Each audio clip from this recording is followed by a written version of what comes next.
Babala, sensitibo po ang mga litratong makikita ninyo. Hinahanap ng netizens ang isang pusang nakitang may nakasaksak na kutsilyo sa mukha. Nakatarak ang kutsilyo malapit sa kanang mata ng pusa. Ayon sa uploader ng mga litrato na si Wency Dadural, nagpa-practice sila ng sayaw sa public market sa San Jose City, Nueva Ecija nang mapansin nila ang pusa. Pinost niya ang mga litrato sa social media para ihingi ng tulong ang pusa. Nang may nagtangkaraw na mag-rescue sa pusa, tumakbo ito hanggang sa natanggal ang kutsilyo sa ulo nito. Nasa 2 pulgada raw ang pagkakabaon ng kutsilyo. Pero mula noon, hindi pa raw nakikita ulit ang pusa. Nahuli ang pagharurot ng isang van matapos itong makabangga ng ilang sasakyan sa Pasig City. Yung motor namin! Nanagyan niya ko na! Ulihin niyo yan! Ulihin niyo yan! Pagkamaniobra, mabilis na humarurot palayo ang van kahit na pinipigilan ito ng ilang enforcers.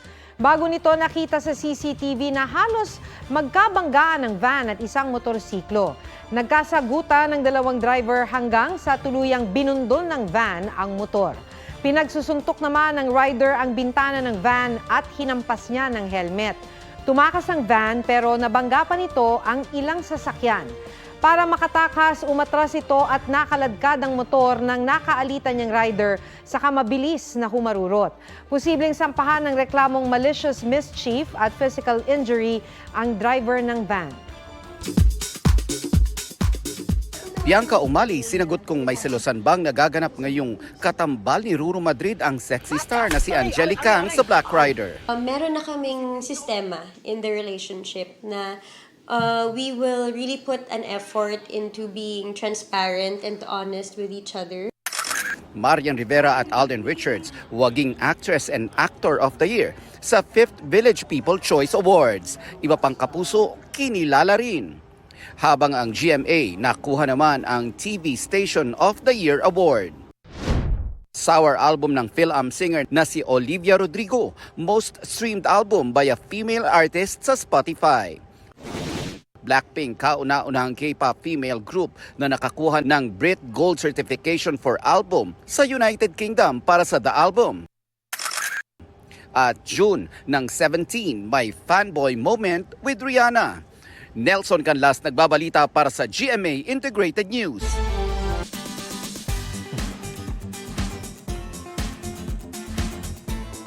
Good vibes ang hatid ng unboxing moment ng isang tatay sa K-pop photocards ng kanyang mga anak. Suportado na niya ang kanilang kilig. Nagkaroon pa siya ng bagong hilig. Pusuan na yan sa report ni Oscar Oida.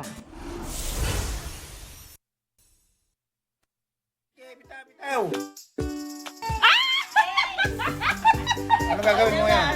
Unaffected pa nung una si Daddy Romy sa mga nangyayari. Tandem sa sigawan sina Yuko at kanyang ate. Habang ina-unbox ng kanilang tatay ang mga random photocard mula sa 17 Is Right Here, album ng K-pop group na 17.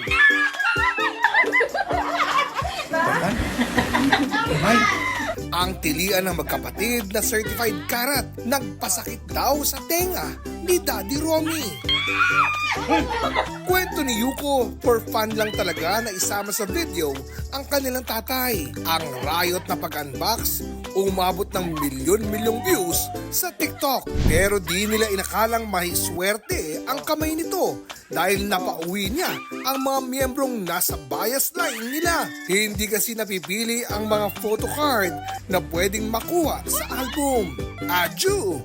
Nice! Bonus naman nang maging ang kanilang daddy, certified karat na rin. Ang tanong ng taong bayan, sino ang bias mo sa 17? Inyo.